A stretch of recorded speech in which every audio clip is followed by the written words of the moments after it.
McLaren does things differently than Ferrari, and that's an understatement.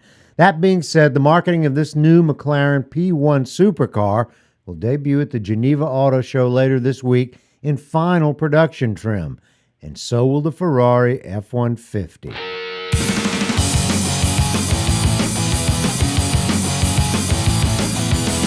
I'm Michelle Rahal with the Drive Channel and thedrivechannel.com. No one really knows what the Ferrari F-150 is going to look like, even though all of them are already sold. McLaren is different, which is why you get to drool over the car porn images of it you see here. McLaren intends to compete with Ferrari at a level where only billionaires can play. To do that, they had to come out first. At the Paris Auto Show in 2012, we got to look at what McLaren was going to produce, and if what McLaren says is true, and we've got no reason to believe that it isn't, the production version is exactly what you see here. It does bear a resemblance to the McLaren MP412C, but the design language is by far and away more pronounced in the P1 with its rocket ship looks and its rolling carbon fiber festival build. This may be the best looking McLaren built to date. Not that many have been built, but the McLaren F1 still stands as a supercar that was far ahead of its time. The MP412C didn't go over as well as McLaren had planned. Software issues, build problems, and a solid dealer network, they were all in question. They didn't want to just build a P1, they had to. Ferrari's a brand that is as recognizable as Coca-Cola. McLaren isn't. This beautiful piece of rolling art will take the driver from 0 to 62 in under 3 seconds and from 0 to 186 miles per hour in 17 seconds.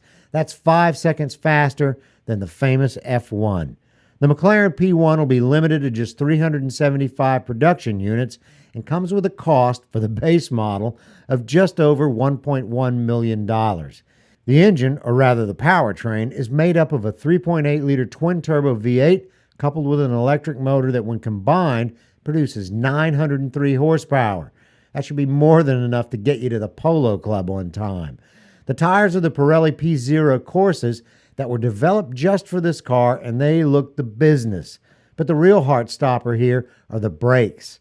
These are special carbon ceramic brakes that have never been used on a road car. They're stronger than conventional carbon ceramic, they're lighter, and they dissipate heat even more rapidly. They don't even look like carbon. They have a polished mirror coating. One weird note is that this car can be driven in the city in all-electric mode, up to 30 miles an hour. Apparently there are zero-emission zones in Europe.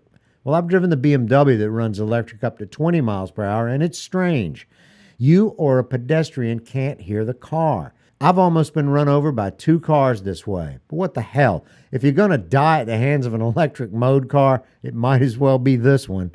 More from Geneva coming up. I'm Michelle Rahal with the Drive Channel and thedrivechannel.com. See you next time.